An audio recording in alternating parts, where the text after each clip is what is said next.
Welcome to the Eclectic Gamers Podcast. Today is Sunday, March 31st. This is episode 216. My name's Tony. I'm Dennis. We just missed that April 1st record date. So close. We have had so many plans, so many dreams. One of these days it'll happen. Mm-hmm. We'll get. It'll be wonderful. It'll be just amazing. Someday. So, all right, we're back from TPF. We did our TPF episode just before we left Texas. So the big important post TPF question: how was the con crud? Not too bad, though. I definitely started to feel under the weather when we were driving back. So I could feel one side of my throat was getting irritated, and I thought, well, it could be from the dry air in the hotel. It could be allergies. It could be some sort of illness. I think it was probably a cold or some sort of con crud. COVID tests were negative, and it never, there was no fever. There was no sneezing. There was no real coughing. It was just this sinus drainage for a week or 3 or 4 days where the next day Monday, I took that day off as well. That was the worst day.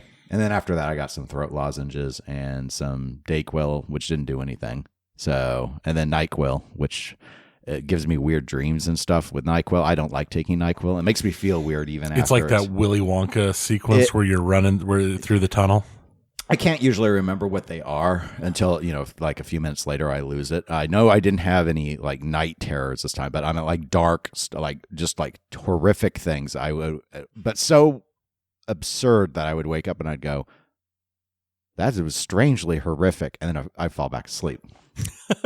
So I don't know. So that I didn't was have that. Really scary. I didn't have that. Yeah, but it's more because of how it makes me feel. I get in that weird state where I'm not exactly sure if I'm asleep or almost asleep, or it's hard to explain.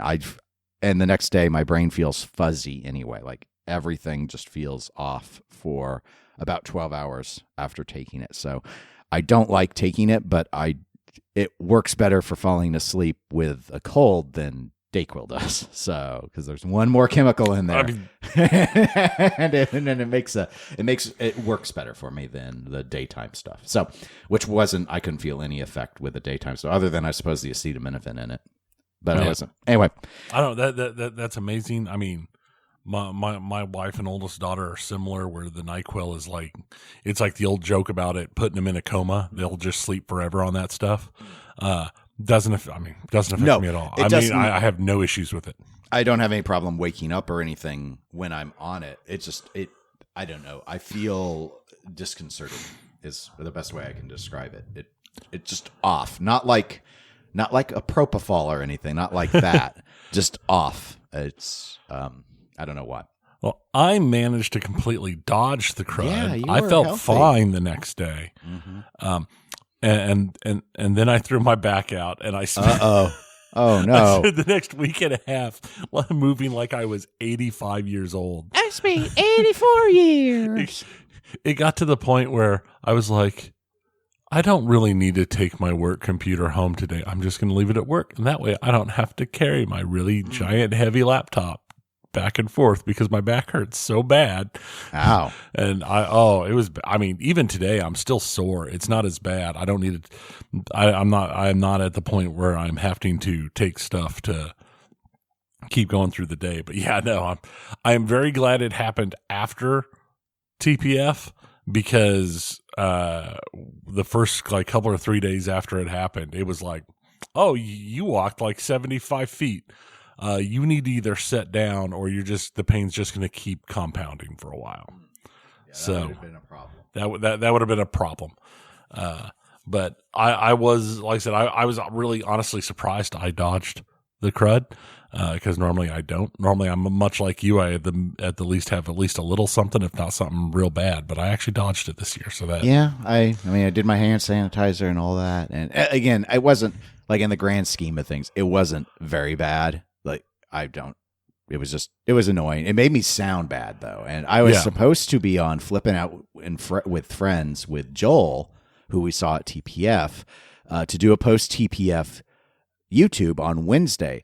And I told him Tuesday, I was like, okay, well, I should be able to do it. I was having the sinus strange, but that was about it. Wednesday morning, I had no voice. It got better it would have like the vocal fry would have been like, I wasn't going to subject the listeners to it, but I had sound. But in the morning, because actually one of the things I have a habit of doing is when I get up and I'm taking a shower, a lot of times I will sing in the shower. I'll put on the MP3 player and I sing along because I'm the only one here, so no one could hear me singing along, so I don't feel so bad about it. But it's just like, I'm a creep. I'm a weirdo. Sorry, it was Radiohead, but I couldn't make the sounds. So I was just like, I don't think I can do this today. I don't belong here. You need to own that, and it doesn't matter if people are around. Just sing anyway. It's just, so anyway, sound wasn't coming out. So I was like, okay, I better let Joel know. I waited a couple hours to see if the voice came back because I know it can be a hassle. I thought he might have to email you and ask you to come on, and then you won't answer, and he'll be all upset. And I thought I was trying to avoid it. Yeah. But I also wanted to give him enough time to find someone else. So they did. And and I took my NyQuil and fell asleep when they started. So. I need to make sure people know it's like, hey, it's just, you need to send me like a message, not on Discord, because I only check Discord like once a day. I went back in because a lot of people are now messaging me on Discord, and I've set it so I don't want Discord to alert me when there are posts. So I let it like put a tag to know which channels and stuff have things when I'm in the app. But I went ahead and set it so if I get a private message, it shows up on it doesn't make a sound. It just shows up on the top of my taskbar, basically on the phone. I should do that. So that's what I do with Messenger. Better. My Messenger doesn't make a sound, so I do have to check the phone. My stuff dings. Good thing. I had too many people sending me stuff at night, and I don't want to mute it. So yeah, mine goes to a do not disturb mode after like 10 p.m. Oh, so now my phone does is if it's on the charger after 9. I have this once I got this phone. I started doing that. So, but I'd set the Messenger rules on a prior phone, so I haven't changed it. All right. Well, I haven't played anything, so that's all that's been going on. Oh yeah, I mean, I have played less video games since we got back from TPF than I was playing like per day before TPF. I've played pretty much nothing. I think I fired up 2 or 3 different games. Like roguelikes, and played maybe 1 round in the whole of anything. That's it. I've not. Every time I go to fire something up, I'm just like, I'm not actually in the mood to play anything. I've done a couple days in the last week of my Overwatch Battle Pass, like 2 days ago and 2 days before that, and that's it. So because getting near the end of the season, I need to get my unlocks. So. Yeah. I think a lot of it's probably been because of my back. I've been laying down more than anything else. But the good news is we do have some stuff to talk about. Now, I don't know yet on the video games. The pinball news is pretty light, Tony. Video games is not super heavy. But we did get a few listener emails. Awesome. So we're going to actually start, because that's how I like to do it, which, again, write into us, eclecticgamerspodcast@gmail.com. I am more than happy to have shows revolving around answering or responding to things from emails. It's definitely more creative than my usual approach of just gathering up some news items for you all to listen to. So the first one, we'll go ahead and move into the pinball segment here. First one that I wanted to address is we had a couple of emails. We'll start with the first one from David P. He wrote in, sent an image, which you are able to see in our internal notes, Tony, where he wrote, "Shark may not eat ball on Jaws, but he does on my Godzilla." Thought you might find this amusing. Thanks again for the work you do on your podcast, David. Well, thank you, David, for writing in. And he has a picture, and he has a 3D printed Jaws with a pinball in its mouth on his coin door in the upper left corner of the coin door on Godzilla, which, I actually noticed more what I can only describe as what appears at a distance to be an adorable Mechagodzilla keychain for his coin door on that game. Yeah. It looks like a little chibi Godzilla. Did you see the chibi Godzilla -1 I sent you on Instagram? I did. Okay, yeah. From the official Toho account. So Godzilla -1's doing so well, they're using it to promote their other stuff. Chibi Godzilla. That reminds me. I saw a whole little meme talking about Godzilla and how back in the Showa there was like this super dramatic Godzilla, and then there was also the silly fun action Godzilla at the same time. Yes. And now we have the same thing. We have the super dramatic Godzilla because we've got -1, and then we've got the happy fun action Godzillas, which is all of the American Godzillas. Yes. And then for those that don't know, like there's other things, like there's a Godzilla, like baby Gods, think Muppet Babies with kaiju. And it's like, it's for really young kids. Like it's weird. It's all, they got a whole, I mean, it's a franchise. So anyway, I do have to say though, David, I thank you so much for sending in the picture, but this shark, I gotta be honest. This is the most 3D printed shark to ever 3D print a 3D print. I mean, the edges on that shark are rough.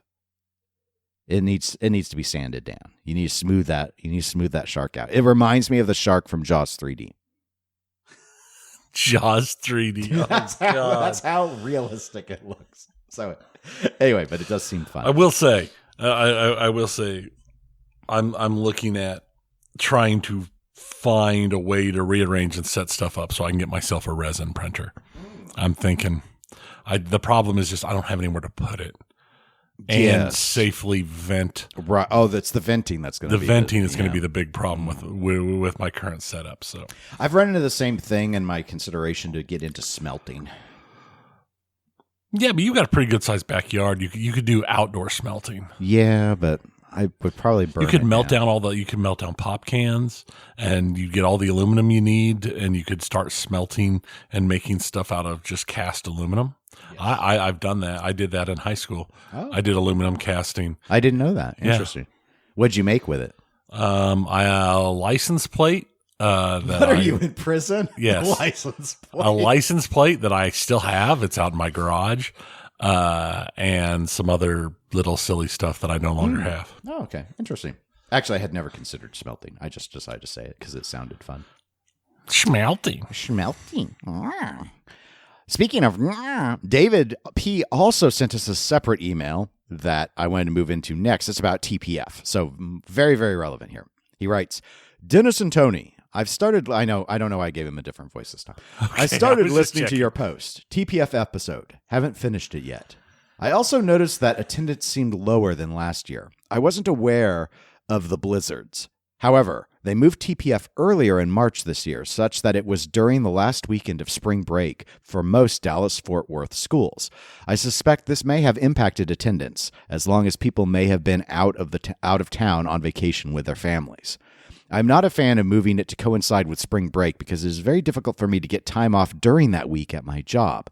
I was fortunate enough to get the Friday off this year, so it was moot this year, but if they keep it on the spring break week, I may not be as lucky in the future.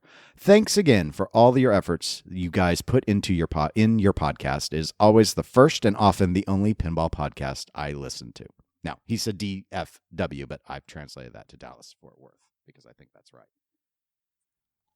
I hadn't thought about that, but that's actually a really good point.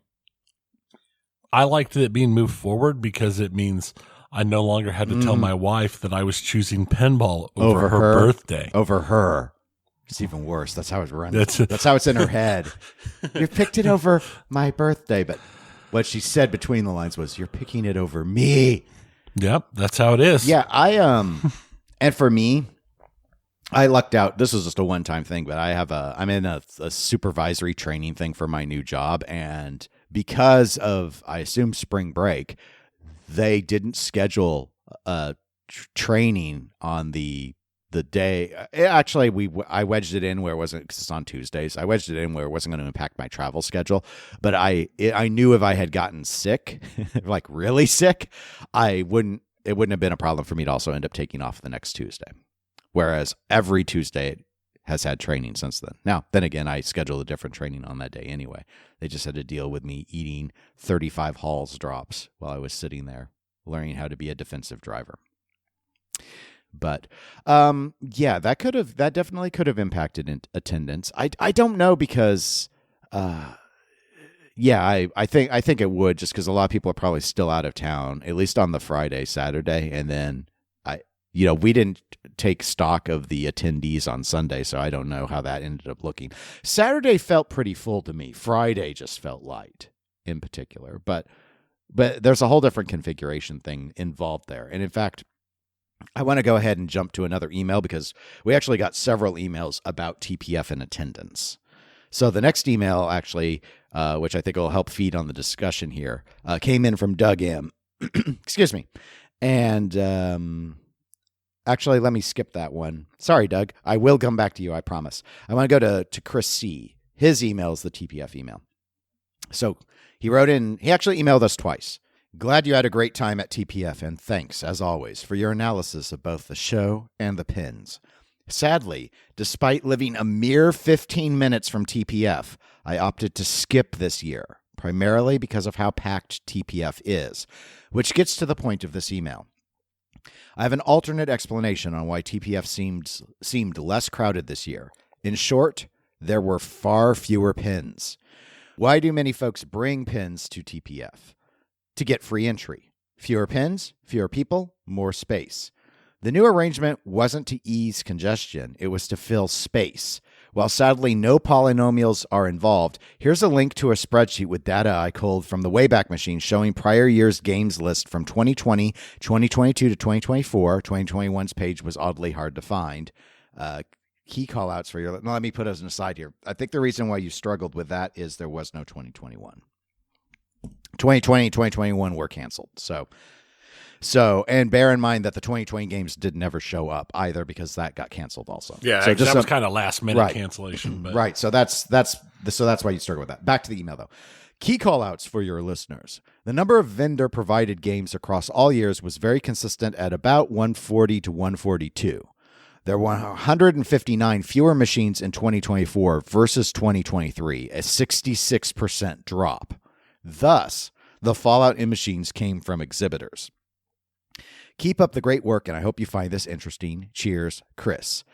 And by the way, he did send the spreadsheet as an attachment, so I was able to see his analysis. But I mostly just relied on his email, obviously. He had a postscript. I attended Expo last year and actually enjoyed it. It was my first time, so I can't speak to the broken EM Fest you experienced, but I found it to be very much more enjoyable than prior TPFs I've attended. Smaller lines, save Labyrinth and Elton John, and a good variety of machines in good condition. You might want to reconsider if time and budget allows. Now, I want to go ahead and add, he sent a very short second email where he, because Texas Pinball sent an email out about like a post-event analysis, basically, or summary. So he wrote a second email, and that's Chris did, saying, just got a TPF email claiming over 500 games were there, essentially 2x the number in 2023. Did it feel that way to you? So I wanted to wrap all this with what we had from Doug and with Chris, because this is obviously getting to what was TPF like? Was it, the attendance stuff? Obviously, I shouldn't have said Doug. Doug's who we're going to get to later. It was David's email. And obviously what Chris just said. So maybe let's start with the last thing that Chris said. This whole, how did it, like the number of games? Did it feel like there were more games? It felt like there were more new games. It did feel like the older titles, there was a lot less of them, but more of the ones that were there were working. That's a good point.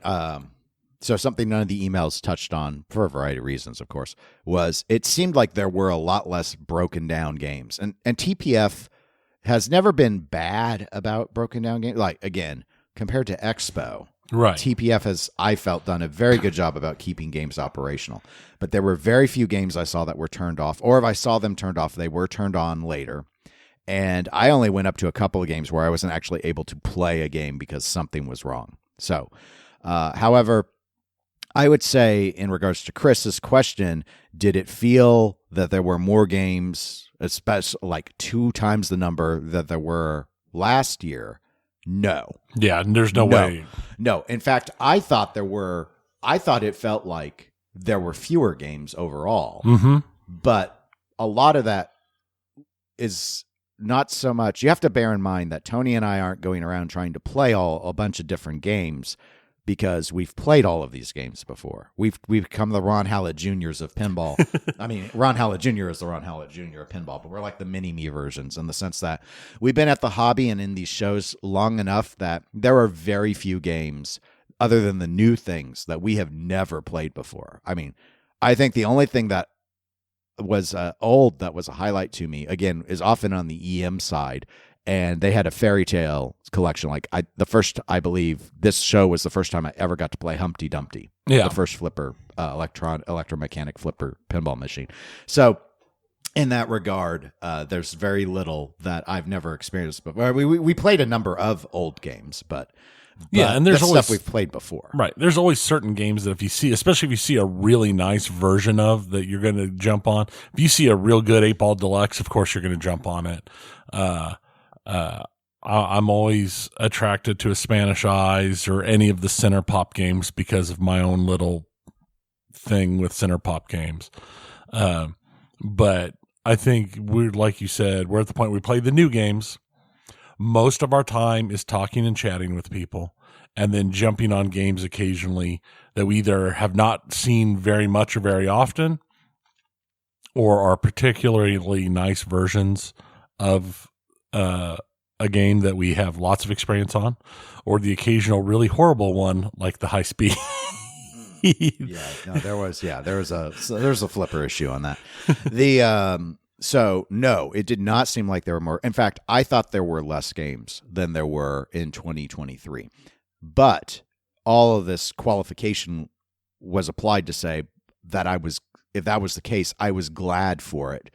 The space has been too crowded. It has. It's been the biggest flaw that I've known, that I felt why people wouldn't want to go to TPF. And I think it's a very valid reason to not want to go is it's so packed. Like if you're not comfortable being around large groups of people, it was not a good navigation experience. And if they drop 100 games so that people can actually walk around and it not feel like you're sardines in a can, then I think it would be the right decision to do it. Now, this year there were more games out of the main room. There were. So there was a lot of stuff. Like they had a whole bunch of the arcade games, which end up a lot of times taking up like a massive wall in prior years inside the main show space. Outside now. Right. So and they had a bank of pinball machines out there. And they had a bank out there that they did for some, like not the main tournament, but some other stuff. And then there was, but most of the time people were just able to free play those. So they had done things where they were using more of the facility and not just that main like ballroom. And that could be why there were game counts higher than what it felt like when you were in the main space. The thing I had suspected that they had done when I saw the email, because I did get this email that Chris mentioned from TPF saying that there were over 500 games there. To me, it felt like in the main space there were fewer vendors, like like Measle Mods is in there with a little, like the smallest booth size you can get and such. It felt like there were less of those, that there was not this maze. I always hated the layout of the vendors where it just felt like you're like, I don't know, serpentine pattern or what, that you gotta like nothing's organized in a way that, like, there were times there would be a vendor I would read about in the pamphlet and I wouldn't know how to find them. And I'd be like, oh, I haven't seen them. I walked around for hours the prior day. And then this time it wasn't like that. This time it seemed much more like everything made more sense. And because there was spacing, I could navigate. I could navigate and I could find things. And I felt like there was a lot less, I'm going to use the word, I don't mean this to be offensive, wasted space on a bunch of vendors, like slinging glass and stuff with massive. There were still a few over on the perimeters of the show, but honestly, if they didn't they didn't sell booth space that large, you could stick a lot more pins in. Yeah. So I think that's how it felt to me. But Chris's analysis seemed to suggest that. Well, let me qualify that. He noted that the vendor game quantities were in like that 140, 142 range. So that was consistent. But most of these vendors don't bring games. Most of the, like, you got like Marco's booth that brings games. Right. And you have a few like Pinwolfer and stuff that always brings the same number. But a lot of the vendors are just selling parts and stuff. Right. Or you'll see the vendor that brings a game and then has a sign on it that says "Don't play." I know. Also, Chris talked about Expo a little bit, and I'm not. You're not the only one that have told us that Expo has changed from the year we went. The year we went, we had a number of complaints, and I've been told on multiple occasions that almost all of those complaints have been adjusted and or fixed since then. So yeah, no, we've definitely heard you, but it's not something we've really talked about at this time. Let me say it a little bit differently, Tony. Listeners, Dennis here.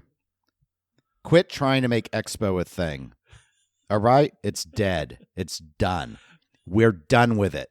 You guys are all like, it's so good. It's so great. No, I know why you all want Expo to be good. It's because some of you like want to go and get your autographs from the pinball design people, and that's the heart of Chicago.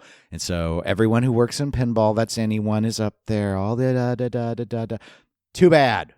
Go and enjoy your Expo. Quit trying to make me walk around on a non-carpeted floor for 18 hours, get stuck out in the boonies like 3 towns away at the nearest available hotel. So I have to drive at least 5 miles in any given direction to get to anything, including like a McDonald's. No, it's a bad location. It's a bad experience. Congratulations that the games are no longer all broken, and congratulations that they no longer charge a separate fee to sit in the seminars that they are live streaming for free on Twitch. Bravo. What revelations. What revolutions. What recalcitrance we still have. It's not related to that. The food's great. Yes, but the food isn't exactly bad in Texas. No. So. But it's better in Chicago. Yes, well, there is an Indian restaurant I'll be more than happy to take you back to. Well, that one is not what I was thinking of. I was thinking of the Chinese place, and I'm a sucker for Portello's, and I like Chicago-style pizza. Yeah, well, it's not pizza, but it's fine. I like Chicago-style casserole. Fine. It's fine. It's fine.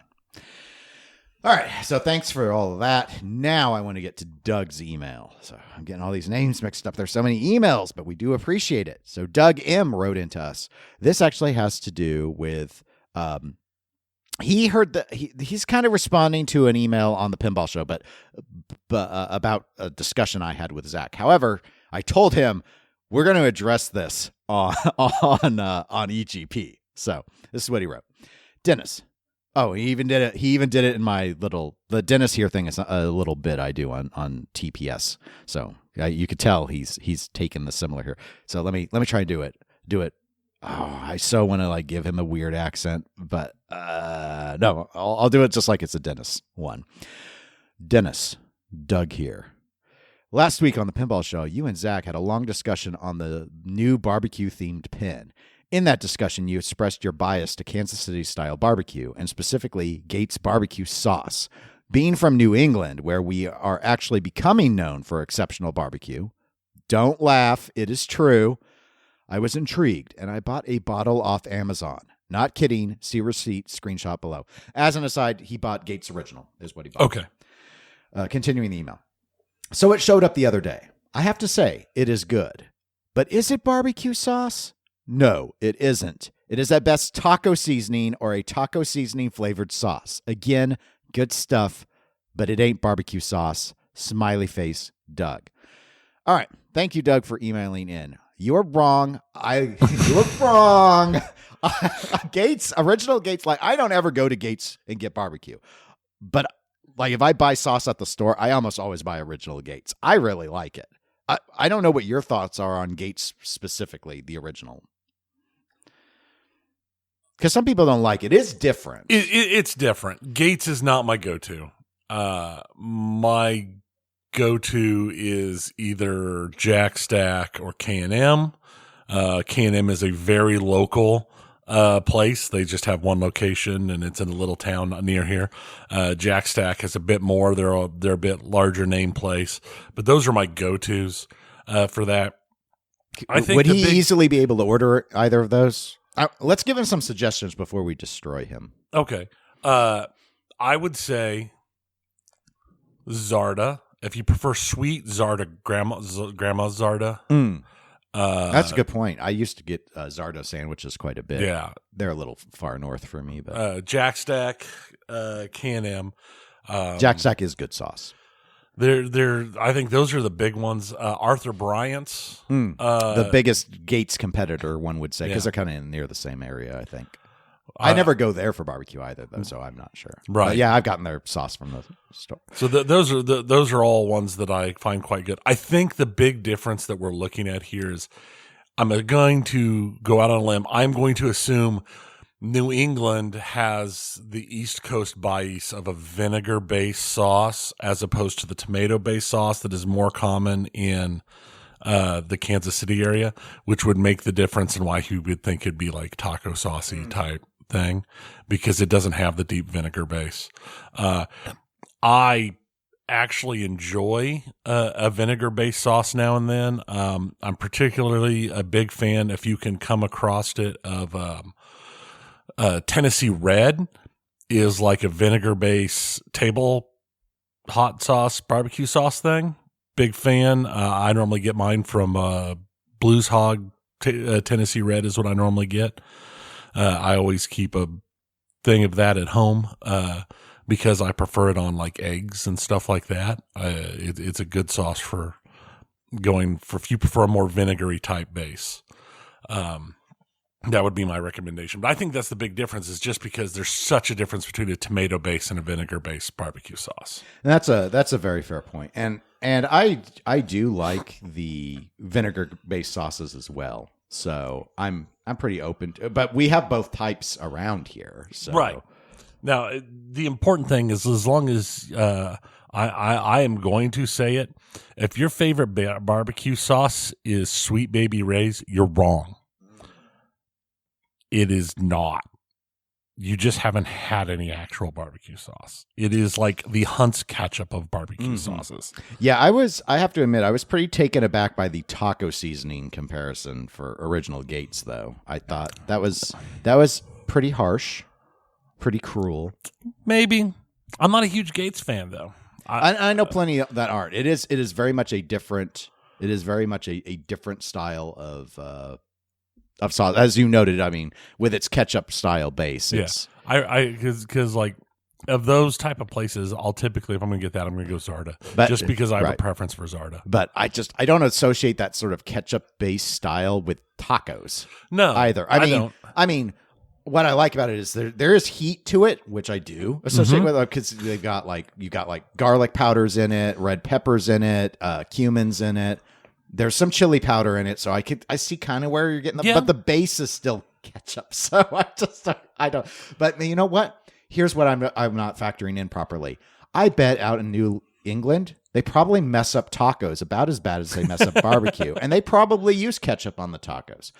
I still remember when I lived in Syracuse, and I found out there was more than New England clam chowder. See, we give them credit for bland, overly creamy clam chowder, and I really like New England clam chowder, but there also was a Manhattan clam chowder.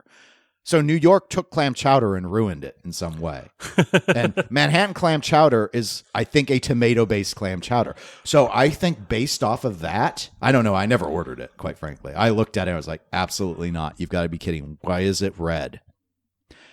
I bet because of that, they have a bias against all ketchup. I don't know. Maybe.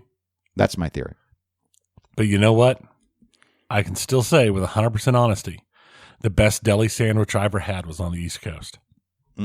Well, they do know sandwiches. Best pastrami I've ever had.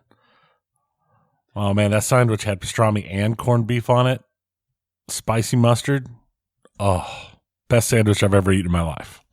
And I will say that, again, going back to when I was in Syracuse, there was a place called Dinosaur Barbecue there, and it was very good. And in fact, I did not realize that it's pretty famous. Even like my dad used to work for Black and Veatch, the engineering firm, and there were Kansas City people he knew that were like, yeah, when we go to Syracuse, we go to Dinosaur Barbecue. So it had won over Kansas City Inns as well. It was always crowded, though. I remember we talked about it when we were up there. We tried to go there, but it's so crowded. But the line was like way out the door. Obviously, kind of like what we're used to with so many of our things. But yeah, definitely if you enjoy vinegar-based sauces, definitely look in the Carolina line of stuff in particular.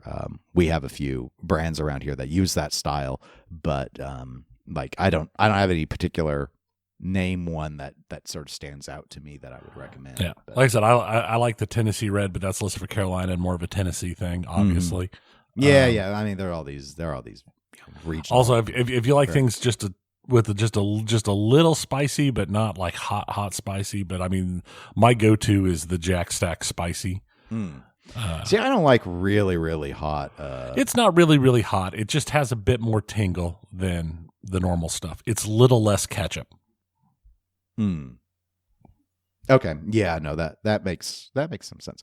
Yeah, the main thing that I would tell people if they're not familiar with Kansas City is just sauce is a key part of the barbecue in Kansas City. Like we use a lot of sauce compared to Texas, which I mean, that's the one thing, other than how well the meat was cooked. The time we went to Hard 8, I remember how bad the sauce was. It was like water. Yeah, and it's one of those things that we're used to having sauce and everything. I mean, one of the staple sandwiches in the Kansas City area is, like the burn-in sandwich, which is a bunch of burn-ins dumped in a big old pot of sauce and cooked up and then slathered onto a bun. So looking at some names of sauce, here's another one I will go ahead and suggest that I do like. That's very common, very mainstream that you can easily find is KC Masterpiece if you like a molasses style sauce. So that's sweet. Oh, I completely forgot about KC Masterpiece. Yeah, I did too, but it's actually it's one that I do occasionally buy because it's relatively safe.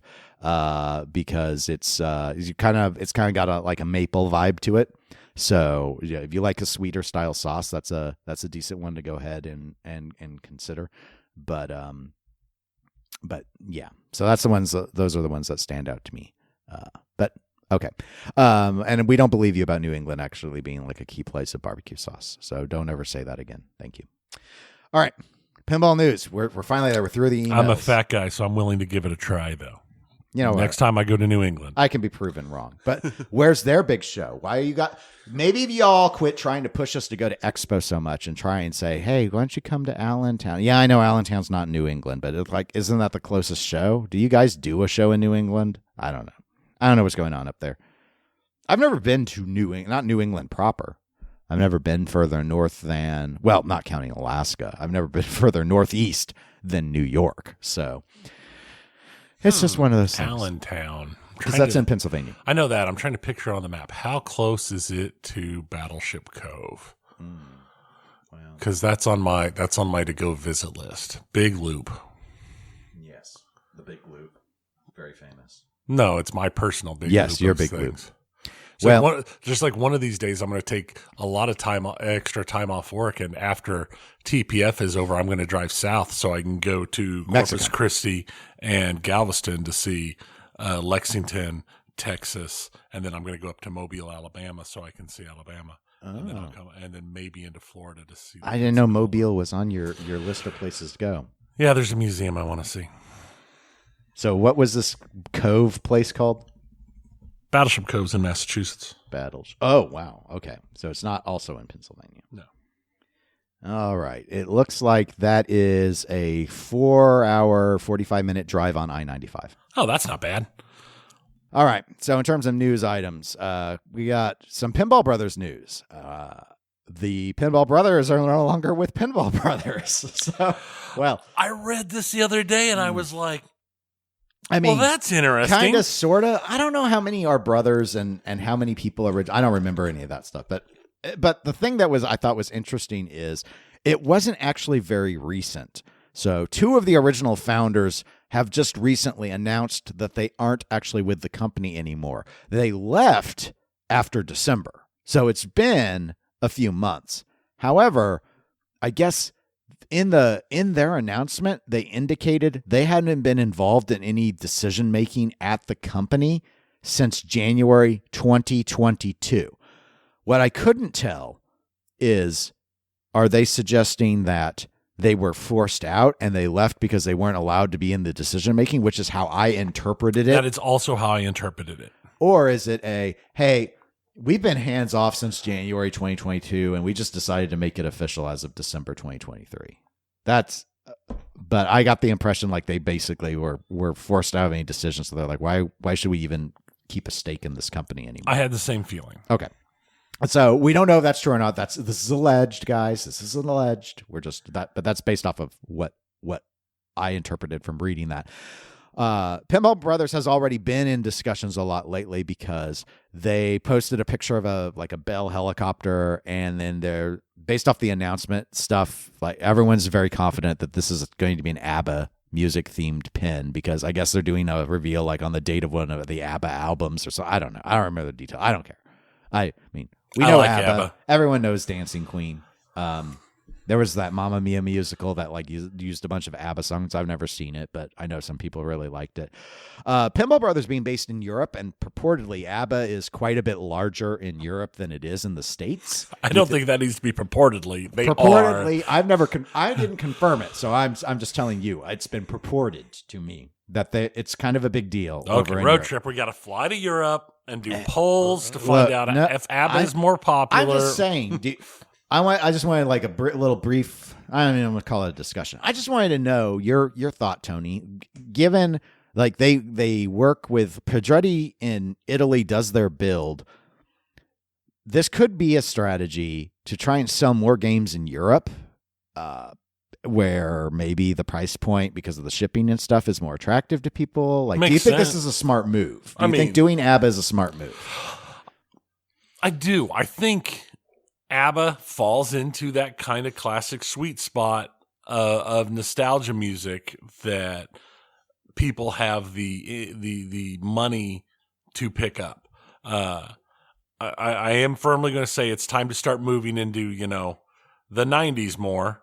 I think Foo Fighters did very well, and it's time to start having that. If I have to listen to all the music that I listened to in high school at work when they put it on because they decide it's Dad Rock Thursday and they just start playing the music I listened to in high school.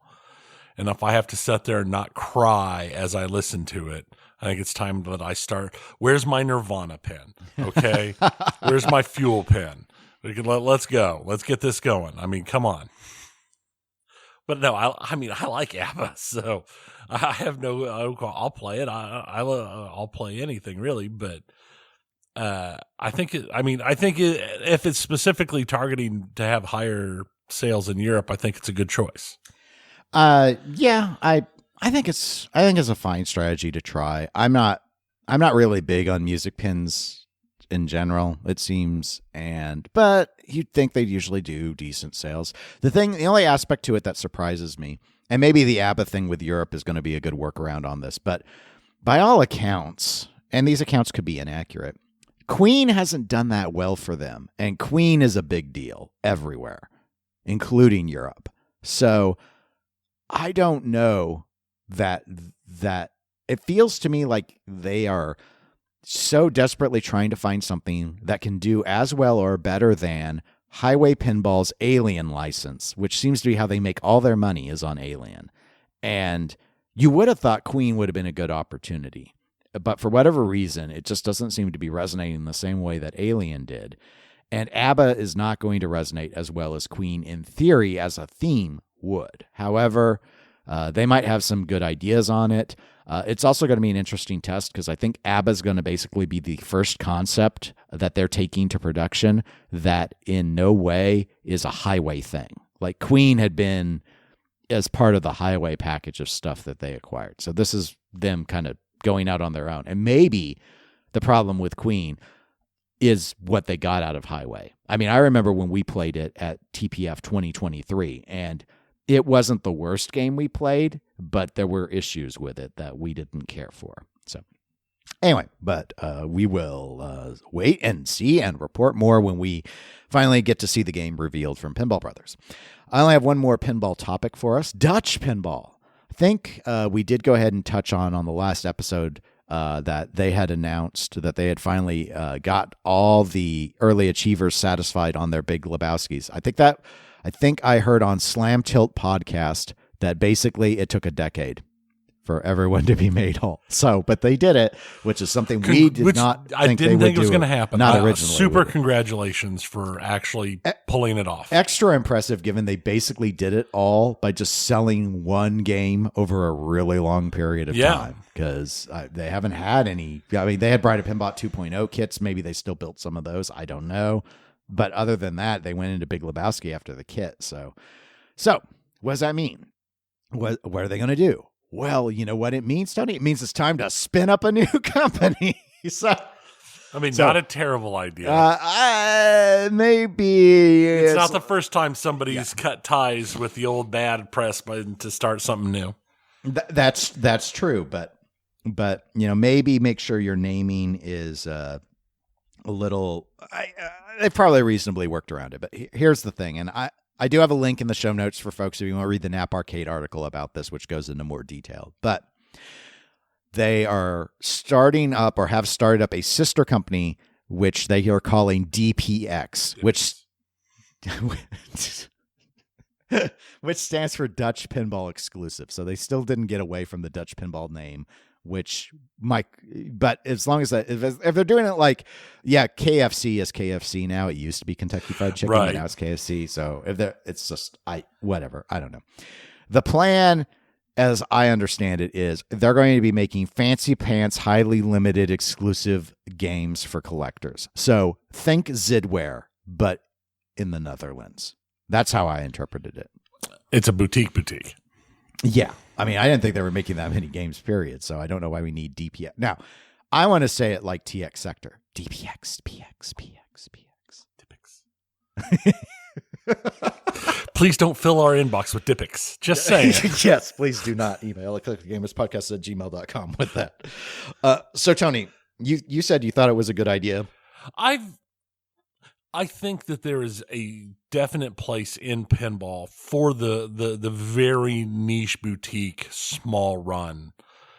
There will be a lot of people that are angry, but I think if a company can get the right themes, if they're vertically integrated enough, like their designers and everybody, it's just a small team that designs, puts together, and they can put it out a product that is high enough quality. I think there's a very niche spot for them to survive. It'd be like something akin to like Shelby putting out special, like small batch off versions of Mustangs and stuff like that. It is very much a space that can be built into for a small clientele and with a small number of competing companies. I think it has the possibility of working quite well. Now, my understanding is that because this is a sister company, Dutch Pinball is still going to be operating, making, the rumors whatever they the have next Back to game the is. Future. That's the rumors that they have Back to the Future. And that DPX might be doing the things like, there's also been a rumor going around like they were going to take Papa Duke's Alice in Wonderland, or I think it was the Alice in Wonderland. Maybe it was the Magic Girl. I don't remember anymore. One of his games, and doing it. Of course. DPX PX. All right. I disagree. I think this is a horrible idea. And for a couple of reasons. The not so horrible reason that I still think is a horrible reason is I'm not sure that there is enough space at the top of Mount Everest here for this company to wedge themselves in. I get it on paper about this demand to meet the collector, the small limited collector thing, but it seems like everyone who's coming into pinball, I know this isn't true in the true chronology of it, but it's just like everyone keeps going higher up market. That's been the strategy for everyone. So we've already got JJPs coming in at $15,000 and all the rest of it. I don't know that I'm not going to say that I disagree with you that there isn't more space even higher up at $30,000, at $50,000. In theory, there's always a market for probably at $1 million. There's a market in, conceptually for something, but I don't know. I don't know if that it's so loosey goosey right now, especially like I have a lot of questions about their ability to actually deliver like a high quality. Like, is it just, in my opinion, and it's solely opinion, all they can do is throttle the supply. I don't know that they can build at that level. I don't think they can build at that level. I don't think they can. I hate to do the watch analogy, but when we were in Texas, we went around, we looked and got to see some things like from Omega and Panerai, and you also put on a $50,000 Vacheron watch. Did you notice a difference between the Vacheron and? I did notice a difference. After every other watch other than the Vacheron, I didn't want to lick my wrist. Yes. But I mean, just in terms of handling that and experiencing the quality versus you like your G-Shock. Right. Okay. Oh, we're wearing the same G-Shock today. We are. We're very fashionable. That's what I'm saying. I don't think DPX can like what's it going to be? High-end pin? I don't think they're going to do HEP. I don't think they're going to be like nickel plating every screw and stuff. Like, where's the luxury? I don't think it's there. And I'm saying that based off of nothing other than that's what I feel. I feel like I'm like, we're going to make 20 of these. Look at this. And solely try and do it on LE style, solely on exclusivity. And maybe some people will fall for that. But I don't think the game's build quality is going to match like what's coming out of JJP. So I really question how many people are going to fall into this sort of category, because we've already seen other attempts. Like, don't forget about, what was their name? Team Pinball that built those 20 Mafias, and they couldn't sell them all. That's true. And it was super exclusive, for the high-end collector, and it just didn't work. And I think that's another one of those things that it's going to come very much based upon how the game actually plays and what the game looks like, and most especially how the game is themed. Yes. I mean, if you think about it, if they really want to target the high-end market person, what they need to target is building a set of gyroscopic stabilizers that the pinball machine can be put on so I can play it on my super yacht. I don't want the ball. I want to, if I'm sailing through heavy waves, I still should be able to play pinball. That's a good point. And maybe maybe their second sister company can do that. So let me go ahead and say the second and biggest reason why I think this is a horrible idea. In what world do we think that they have the ability to manufacture for two different companies at this point? Because it took 10 years to finish doing early achievers on Big Lebowski's. It took that long to make enough money selling a game with a very popular theme and a reasonably fun layout and not the best, but not the worst build quality. They haven't had anything new in a long time. And now I feel like it's like, hey, we were walking, we had our contract manufacturer, we fell, we broke all our limbs, we very slowly healed because we didn't have medical care, we didn't have an insurance, so we had to just sort of heal while lying on the ground, and we've been crawling and making progress. And now that we've crossed this threshold, we crossed this finish line that we had set for ourselves against all odds, against what Tony and Dennis said we achieved. We achieved what they and many others said could not be achieved. We are now ready to sprint a marathon. So we're going to go and we're going to have Dutch Pinball, and we're going to start a new game there, and we're going to spin up this uber luxe DPX PX and sell stuff there. I just feel like it's super ambitious based off of capability that I don't think is there. That I feel, even if you disagree with me, I think it's fair to say they sure haven't proven it. They sure haven't proven that they can do two games at once. Like, we've been just sitting watching a trickle out of TBLs, and now they're like, yeah, we need a sister company.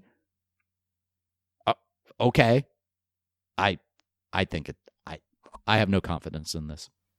No, I mean, I haven't had confidence in them forever. I know. They've proven me wrong. They proved me wrong. I mean, in the sense that they proved me wrong too, in the sense that I said that they would go away, and they didn't.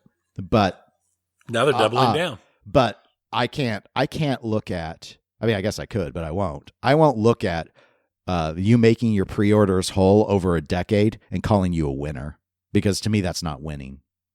Think about what all that free money you sat on, especially people who waited the full 10 years. How many people, like, what that would have gotten in an index fund in the S&P 500. I mean, we're talking thousands of dollars lost of earning potential. It's just, you got whatever. I don't want to talk about it anymore. DPX PX Px. We'll see what happens. It'll be interesting to see. Maybe they'll prove me wrong. It's always interesting to see. All right, video games, Tony. What do you got for us? Well, I'm going to shift up my order from my notes a little bit. Oh, no. But Twitch. There was a short-lived new meta on Twitch, the green screen meta. I don't know about this. It didn't last very long before Twitch amended their rules. But the green screen meta started apparently because someone decided to she put on like green underwear or green spandex shorts and set a camera up to look at her butt and then used it as the green screen to show the game that she was playing. So she was playing Fortnite, but instead of showing her screen, it was showing her butt with the Fortnite game being played on it because it was green screened. And this kicked off a thing where people were doing it on their butts and on their chest and all over the place. And Twitch had to quickly make an adjustment to their allowable rules to get rid of it. Twitch streaming so desperately wants to just turn into porn. But I mean, it's one of those ones that I think that is even more insane than the hot tub meta and all that stuff that it's just, it's craziness. So Dennis, you make the biggest game of 2023. You win Spider-Man. All of the awards.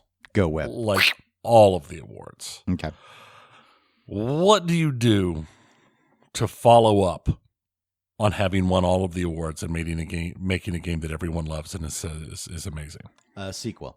Yeah, no. Larian says no. What? They're not making a sequel. They're not making DLC. They're not even doing anything D&D based. They won. They're going to go make something new now. So after Baldur's Gate 3 wins everything, makes all the monies, and is massively huge, they're not following up with DLC or Baldur's Gate 4. They're going to go, we're going to try something new now. We won. They didn't say that I said that, but that's what it amounts to. It's we won, so we'll go do something else now. So you know what? I respect it. I do too. They did an interview that was their CEO did an interview that was very. I thought it was very good, and he basically said it's like making DLCs is something we've done in the past, and it don't have the same kind of passion or fun, and it's never as successful as when you're making something new because it's just iterative. So let's go ahead and just do something new. So they're just moving completely away and starting on something new entirely. I kind of respect it. We'll see. Phil Spencer, in his series of interviews being released, has said that he has been very impressed by all of the PC gaming, the handheld PC gaming hardware that's out there. And he's wanting to improve the Xbox experience on those existing handheld PCs. So the Steam Deck, the Legion Go, or the ROG Ally that I'd never even heard of, but they want to get more games on more different screens. Okay. And he thinks targeting that as a specific market would be a good idea. Well, it aligns with the strategy he's been pushing for years, which is we don't really care what you play on. As long as you play our games. Yes. Because, I mean, they've been doing that with their simultaneous PC and Xbox releases for years. Now they're pushing out on... It's concerning people because they're like, why are we developing for Xbox? No one wants to buy the Xbox. You can play all the stuff on everything, which has always been the challenge that a lot of people have felt about that. Well, especially because Xbox sales are not great anywhere that's not called the United States of America. Yes. I think the biggest issue, looking a little bit into that, has been, I think for the devs, the biggest problem, because my understanding is the porting in and of itself isn't inherently like a big like technological leap, but because they did the S and the X, and the S is such a weaker system. Right. It's like, I think at some point Microsoft's going to need to draw the line and say, you know what, we need to go back to just a one hardware spec size. Like the next time they do their next generation release, and hopefully we'll just do one and not try it. It's too many hoops to jump people through. Right. Which I makes think that's complete the biggest sense. issue. So, but we'll see. Well, yeah, we'll definitely see what happens. And then because, like you said, I don't have a whole lot today. Take-Two Interactive has signed an agreement to purchase Gearbox Interactive from Embracer Group. So what's interesting is they're not buying all of Gearbox. Oh, they're not? No. Okay. They're buying most of Gearbox. They're buying Gearbox Software, which is the one based in Frisco, Texas, Gearbox Montreal, Gearbox Quebec. Embracer is keeping Gearbox San Francisco. They're going to rename it. They're keeping Cryptic Studios, Lost Boys Interactive, and Capture Dimensions that are all part of Gearbox as well. So what that translates to is Take-Two purchased the Gearbox studios that make the franchises for Borderlands and Tiny Tina's. Yeah, that's all. Yeah, okay. That's their biggest franchise, I think. Right. Also, Homeworld, Risk of Rain, Brothers in Arms, and Duke Nukem. Oh, my God. What a lodestone. Did you play Duke Nukem Forever? I did. It was so bad. It's so awful. Oh. It was such a disappointment. I'll tell you what, y'all listen to patreon.com/eclectic_gamers. We get to 100 patrons. You all can be $1 ones. Tony and I will do a video like playthrough where we play Duke Nukem Forever. I don't know, together or just staying in the same room. We'll do it. Oh God. I'm committing us to that. Wow. Hey, it's a lot of people. That's a lot. Yeah. They ain't gonna that would be physically painful. That game was I know. so bad. But if people are mad about what was said about DPX PX and barbecue sauce, they can punish us by doing that. We need a really big show. In Kansas City, so all people can come and get good barbecue. Yeah, that would be fun. That'd be fun. All right, so they got the so they got the good stuff. They got the good stuff. Duke Nukem. Okay. I found it interesting that they had included in it was Homeworld, because Homeworld 4 is in production. Okay. I was going to say 4 or 3. You played the Homeworld. It's 3, whichever one it is, 3 or 4 is in production. I played both. I played Home. It would be 3, right? Because there's Homeworld on the Homeworld 2, right? It was all I remembered. Yeah, I've played the Homeworld game. I love the Homeworld games. They are masters of their art for what they are. Quite a lot of fun. So, and that game is like deep in production. So it's interesting to me that they got that in addition to everything else. I've also heard Borderlands 4 is in. No surprise. Going to be in production. No surprise. So, which is, no surprise. So what's Embracer like franchise-wise keeping? Lost Boys, so they're keeping the Remnant franchise. I've never played a Remnant game. And there's also, that's from Gearbox San Francisco, and they also have several games in development that are close to release but haven't been announced. Cryptic Studios does all MMOs. They're Neverwinter Online, Star Trek Online. Okay, I used to play the Neverwinter Online. I used to play Star Trek Online. Okay. So. Lost Boys Interactive specifically, I don't remember. They're just make one game. I just don't remember what it is off the top of my head. And Capture Dimensions, I don't know what franchises they make. So, did you see the thing? You probably did, given you saw this. Did you see the thing where the dude with Embracer was all like, "Yeah, we're not quite ready yet to start buying more studios." Yeah, as they're in the middle of selling everything because they. And I was just like, people can't, because this is an audio format. You cannot see that I'm in full shocked Pikachu right now, because I read that and I was like, shocked Pikachu. We're in the middle of laying everybody off and selling everything because of course you're not buying studios right now. You guys bought a bunch of them, devalued them all, and then had to just fire sale them. When he's thinking about expansion, he's the sort of person who would found DPX PX Px. They're making money on Gearbox. Yes. They're selling it for $460 But that was like their million, best studio. and they bought it for $380. And but they're selling all the valuable stuff. I mean, Right. Yeah, Star Trek and Neverwinter might pull in some stuff, but all this other stuff I ain't even heard of. Right. No. Borderlands definitely. has always been the big thing with Gearbox. Yeah, when you hear Gearbox, it's Borderlands. Yeah. Yeah. So it's interesting. We'll see where that ends up going, but I mean, it's no surprise they've been talking about dumping Gearbox for a while. It's just Gearbox is like one of their biggest. Well, maybe they needed the profit just to settle things out. Yeah. So all right. We'll see what happens. It's been an interesting run with Embracer. They did that giant purchase run through 22 and everything, and then after their little secret backdoor negotiations with the Saudis allegedly fell through, it's just been tumbling trying to shore that company up ever since. So, but that's all I really have. I didn't want to throw a whole lot in here in this post. Well, we TPF actually had fun. a pretty normal-sized episode, as it turned out. Yeah. Thanks to all of those emails. And again, if you guys want to reach out to us, give us topics to talk about, we'd love to do that. eclecticgamerspodcast@gmail.com. You can also reach out to us on facebook.com/eclecticgamerspodcast. And as I noted before, for the Duke Nukem Challenge, you can always go and support us at patreon.com/eclectic_gamers. Yep, we're on Twitch and Instagram as eclectic_gamers. I haven't really done anything since TPF, mainly because I hurt my back. Yeah, and you've I've been back recovery mode. So I haven't really talked about.